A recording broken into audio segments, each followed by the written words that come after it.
Humans of the cardboard, welcome back to Just Nuts, guys. Today, I kind of wanted to do like a simple little discussion video.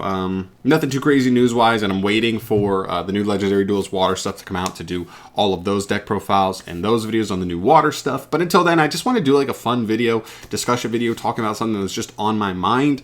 I'm actually more excited for the Dark World structure deck than I thought I would be, and I kind of just want to talk more about it. There's a lot of stuff here.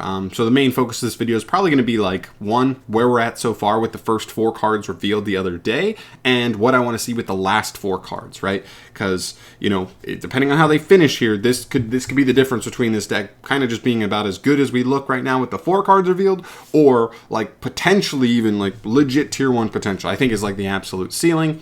Do I think Konami will push it that far? I don't, but you know, it is possible. I do think, just because of how many 9/1 per turn effects this deck has, the looping potential, the power of some of these cards, definitely. But yeah, so let's start off here by just giving a quick little brief overview of the 4 cards we got revealed. We got this guy. It's a new like rainbow monster. He's essentially like a new Grapha from Grave, like bouncing a Dark World to get on the field. And when he's discarded, he searches a level 5 or higher Dark World. That's great to get access to stuff like Grapha, get access to some of the other high level ones as well, because we'll talk about those in a minute.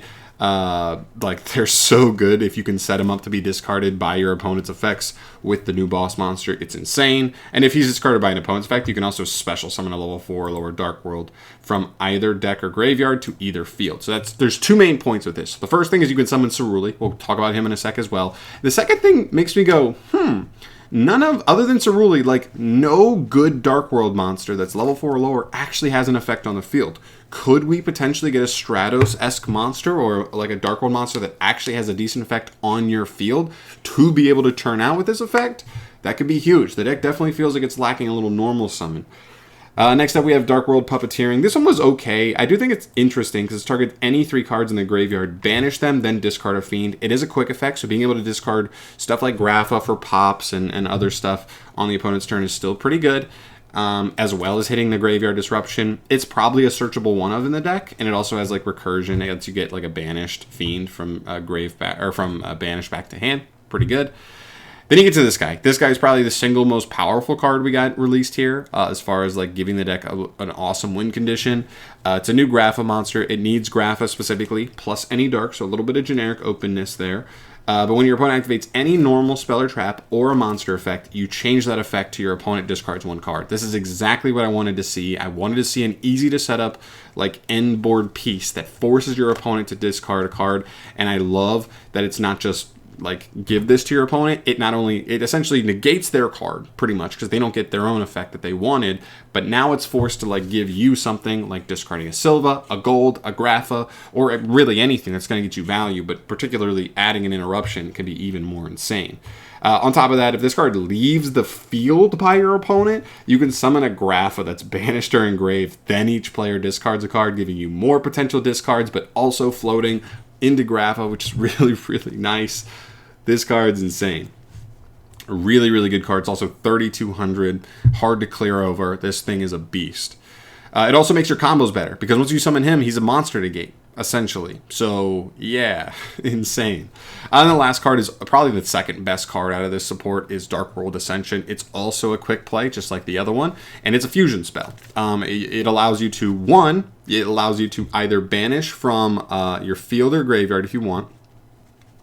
But if you're summoning a Dark World fusion, you can also discard monsters from your hand as material. I love that it says also, because this means if you want, you can banish a Dark from Grave and discard Grapha. And that's a quick effect potentially on the opponent's turn. So then you go summon your guy who's a monster negate by discarding Grapha. Grapha tries to pop a card as interruption, and then if your opponent has anything to try and help them play through and it's a monster effect, boom, you've got an extra negate. But either way, it's like a Trident plus a negate on top of it. Really, really good. This card also has a way to add itself back to hand by discarding a Dark World. So good. I feel like this stuff does such a great job at kind of like cementing the archetype together a little bit, but I don't think it's all the way there. So getting to the Dark World stuff that I want to mention, Snow, she's awesome. She's going to be so good. She searches any Dark World card when she's discarded, so keep that in mind as we move forward. I'd love to see more spells and traps. These two are great. They're probably now the two best Dark World spell or traps that you would actually want to play. I don't think Dealings is very good. I just think giving your opponent a cycle is pretty awful.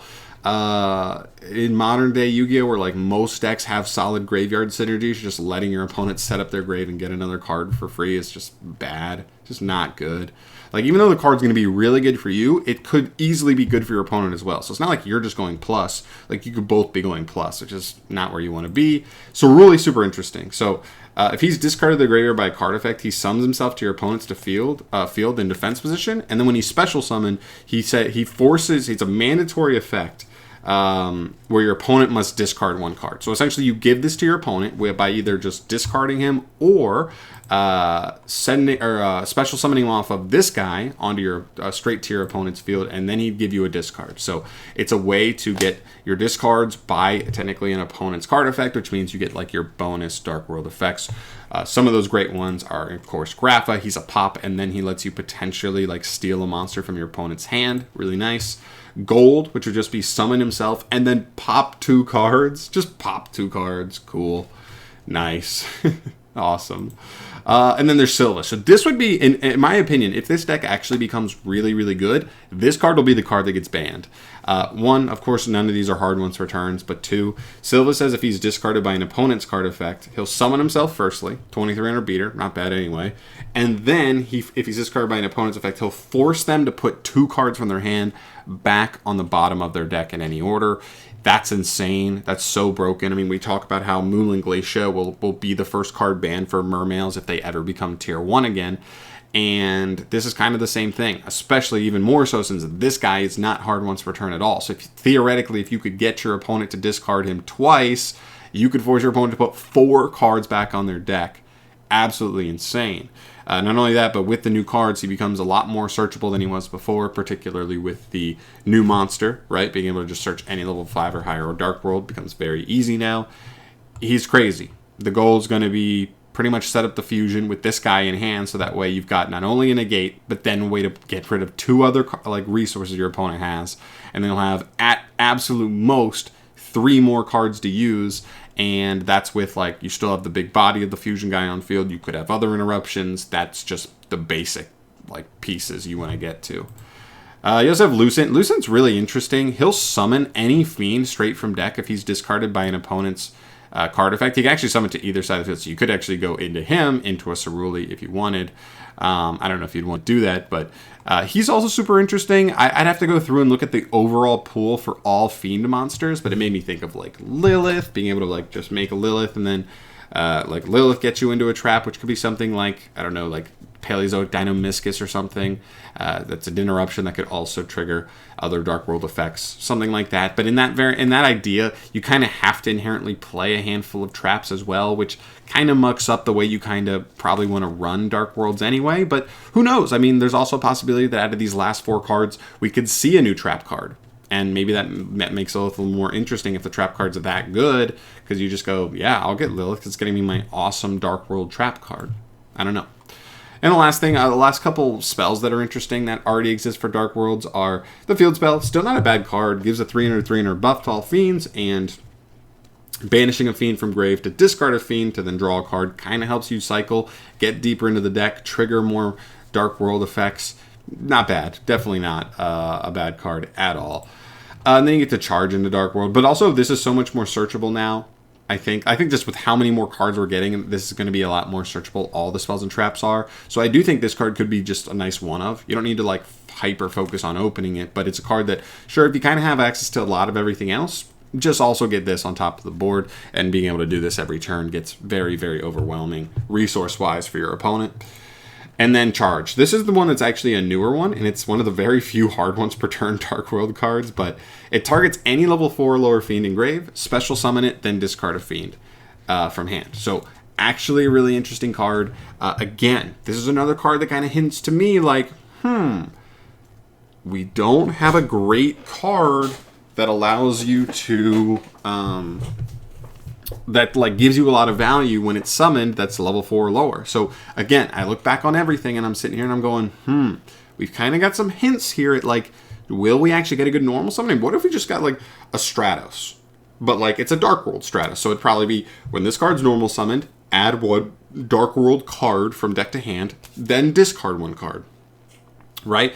That kind of pulls it all together. I also heard way prior to this stuff even the first wave getting revealed that there in the anime there was literally a Dark World card that was used in GX, I think Yu-Gi-Oh! GX, that literally was like a Rhoda, reinforcing the army, and it said add a Dark World card from deck to hand, then discard one card. Like, okay, yeah, that's exactly what the deck needs, extra consistency.